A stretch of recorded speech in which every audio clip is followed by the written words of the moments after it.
Welcome to Session 45, your complete test day playbook. The week before the SAT is about refinement and confidence, not cramming.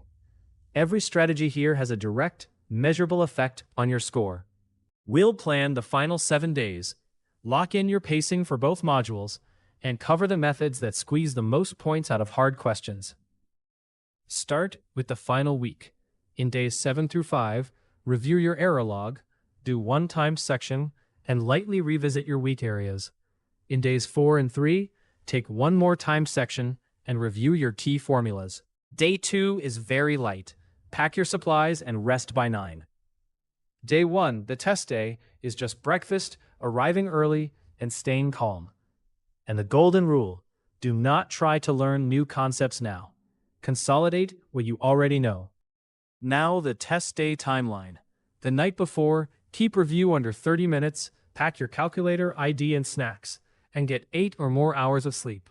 In the morning, eat a real breakfast for steady focus and arrive 20 to 30 minutes early. Warm up with 2 or 3 easy problems to switch on math mode.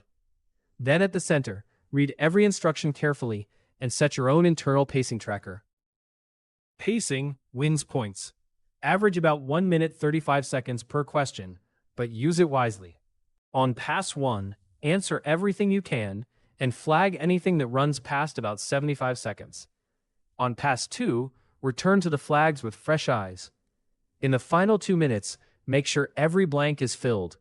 Spending 4 minutes on one hard question while leaving 2 easy ones blank is a net loss. 3 methods turn hard questions into points. Method A: elimination. Cut any choice that violates the math, like a non-integer, when the setup must be a whole number. Method B: plug in answers. When the choices are numbers, test the middle or roundest one in the original equation. Method C: plug in numbers. For an abstract problem about all values of k, substitute a specific number, like k equals 2, and check which choice holds. The built-in Desmos calculator is powerful, but only when it saves time. Use it for graphing intercepts and vertices, checking the zeros of a quadratic, running a regression, or finding where 2 lines intersect.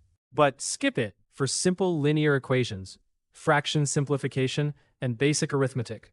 Those are faster by hand. Reaching for Desmos on every question actually costs you time. Your turn. Solve x squared equals 5x minus 6. Try the plug-in answers method, or factor it. Pause, and find both values. Move everything to one side.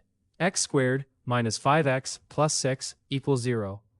That factors into x minus 2 times x minus 3. So x is 2 or 3. And if you forgot how to factor, plugging in the choices 2 and 3 both check instantly. That's the power of backsolving. Let's recap Session 45. In the final week, consolidate rather than cram. Sleep well, eat breakfast, arrive early, and warm up. Pace at about 135 per question. Take 2 passes and fill every blank. On hard questions, eliminate, backsolve, or plug in numbers. And use Desmos for graphs and checks, not for simple work.